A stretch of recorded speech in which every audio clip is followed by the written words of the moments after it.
The Harrison Building towered over downtown Chicago, its steel and glass facade reflecting the morning sun. I sat in my private car across the street, watching board members of Harrison Industries file into the lobby, each one dressed in expensive suits, carrying leather briefcases, radiating the self-importance that came with serving on my family's board. My father would be arriving last, of course. Michael Harrison always had to make an entrance. "Are you ready for this, Ms. Harrison?" my driver asked, catching my eye in the rearview mirror.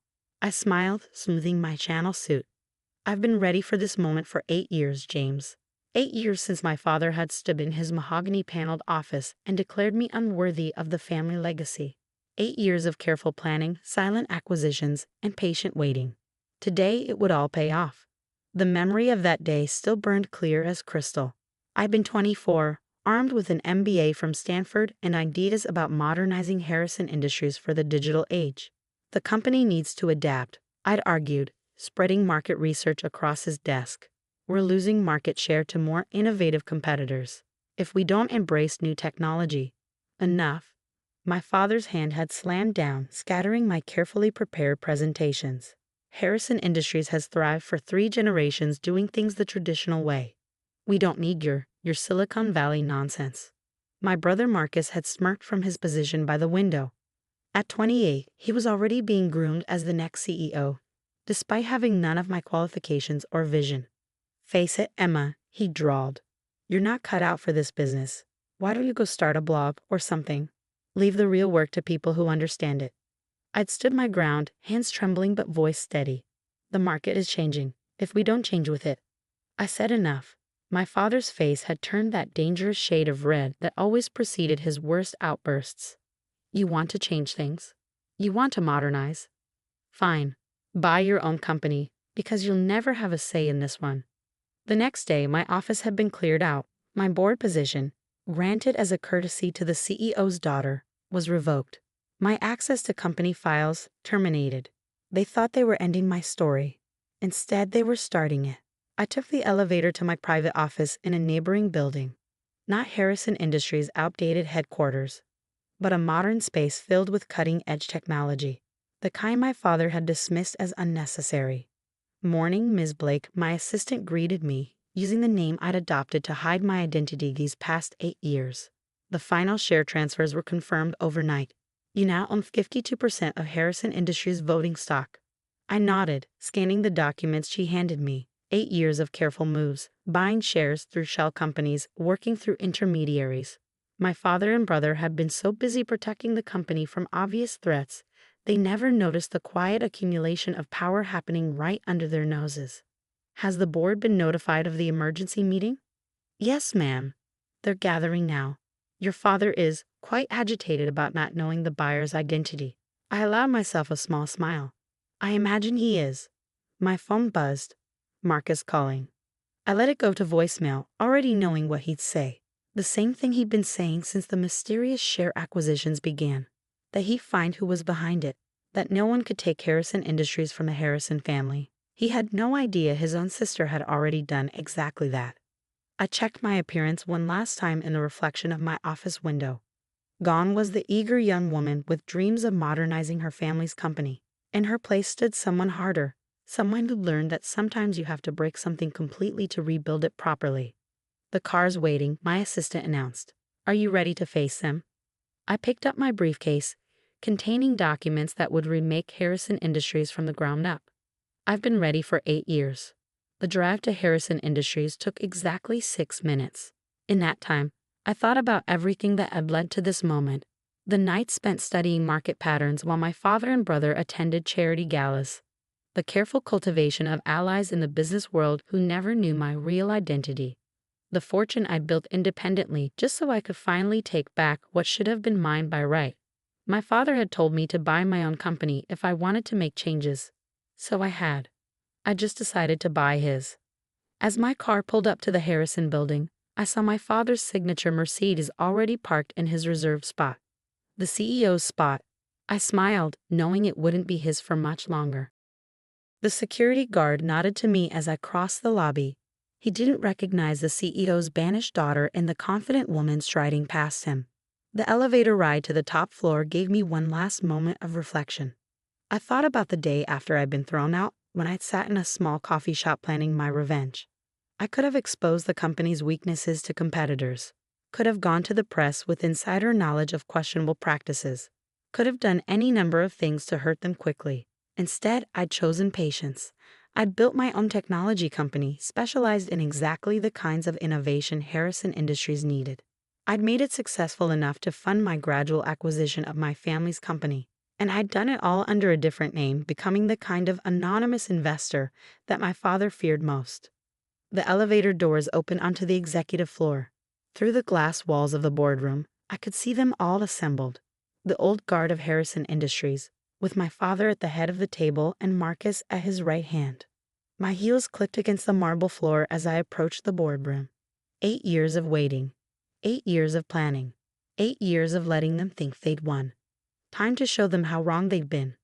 I pushed open the boardroom doors exactly at 9 o'clock. The conversation inside died instantly, all eyes turning to the unknown woman entering their sacred space. My father's face darkened with annoyance. He hated when anyone interrupted his meetings. "Excuse me," Marcus called out, "but this is a private board meeting." "Oh, I know exactly what this is," I replied smoothly, walking to the head of the table. "Emergency session call to discuss the recent acquisition of controlling shares in Harrison Industries by Blake Technologies." I set my briefcase down, enjoying their confused expressions. "I'm here to represent the buyer." My father stood up, his face reddening. "Now see here, we don't know who your employer thinks they are, but Harrison Industries is a family company." I corrected, finally allowing myself to smile. Harrison Industries was a family company, now it belongs to me. The room fell silent. Then Marcus laughed, sharp and dismissive. "You? And who exactly are you?" I turned to face them fully, watching as recognition slowly dawned in their eyes. "Don't you recognize me, big brother?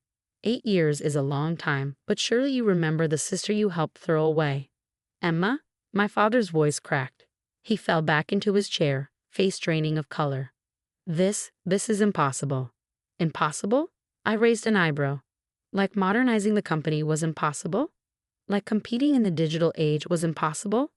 I opened my briefcase, pulling out documents. "I believe you told me to buy my own company if I wanted to make changes. So I did. I just decided to buy yours instead." Marcus lunged for the papers, scanning them with increasingly frantic eyes. "These acquisitions.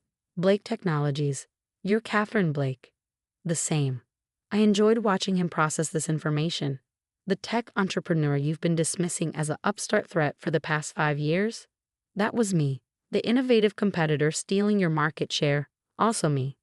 My father found his voice again. "You can't do this. The board won't allow." "The board doesn't have a choice." I cut him off.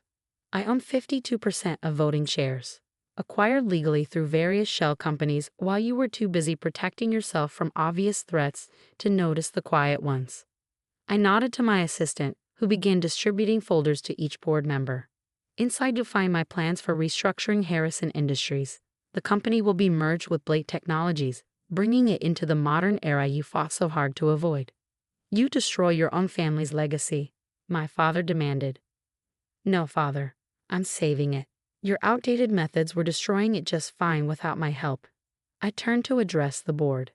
"Harrison Industries has lost 40% of its market share in the past 5 years. Your technology is obsolete, your methods antiquated. Half your major clients have already quietly switched to firms using Blake Technologies systems." The board members shuffled uncomfortably, unable to deny the truth of my words. They'd watched our company's slow decline, too afraid of my father to speak up. "This is revenge," Marcus spat. "You're just bitter about being passed over." "Revenge?" I laughed. "Brother, if I wanted revenge, I would have sold our trade secrets to competitors. I would have exposed the questionable accounting practices you thought no one knew about. This isn't revenge, it's resurrection. I'm going to drag this company into the future, whether you like it or not." I stood at the head of the table, my father's position for so many years. "As of this moment, I am the new CEO of Harrison Industries. Father, your retirement will be announced this afternoon. Marcus, your position as CFO is terminated, effective immediately." My father surged to his feet. "You can't?" "I can, and I have." I met his eyes steadily. You told me I'd never be worthy of this company. Now I own it outright. Funny how life works out, isn't it?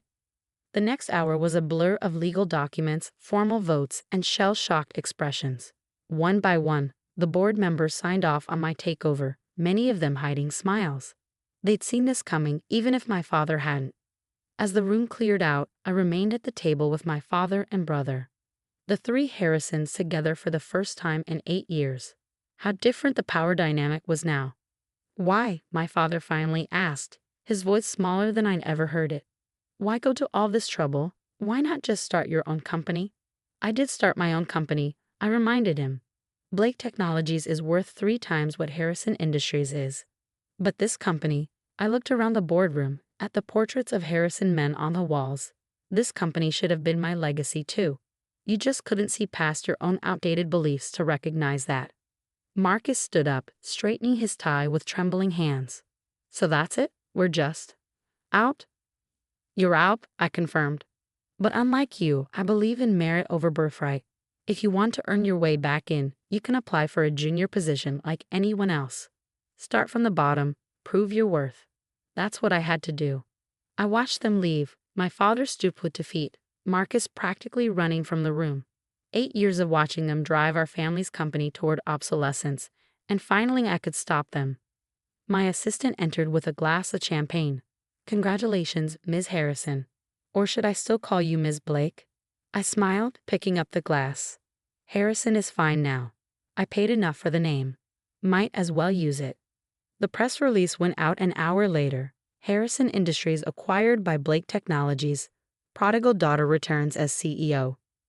My phone exploded with messages from relatives who'd shunned me 8 years ago, now suddenly remembering their dear cousin Emma. I ignored them all. That evening, I moved into my father's old office, my office now. I had the dark wood paneling torn out, replaced with glass walls that let in light. The portraits of Harrison men came down, replaced with screens showing real-time market data. The company my grandfather built, my father stagnated, and my brother nearly destroyed was finally moving into the future, and I was the one dragging it there. Sometimes at night, I look out from my office window at the city below. I think about that day 8 years ago, when they thought they were punishing me by denying me my inheritance. They didn't realize they were just motivating me to take it by force. The nameplate on my desk reads Emma Harrison, CEO. Below it, I keep the words my father spoke 8 years ago: "You'll never be worthy of this company." I proved him wrong in the most absolute way possible. I didn't just become worthy of his company, I became worthy enough to take it from him. The view from the top isn't about looking down on those who hurt you. It's about looking forward to where you're going to take the company they thought you'd never have. And sometimes, the best revenge isn't just success. It's success so complete that they have to read about it in the Wall Street Journal while clearing out their corner offices.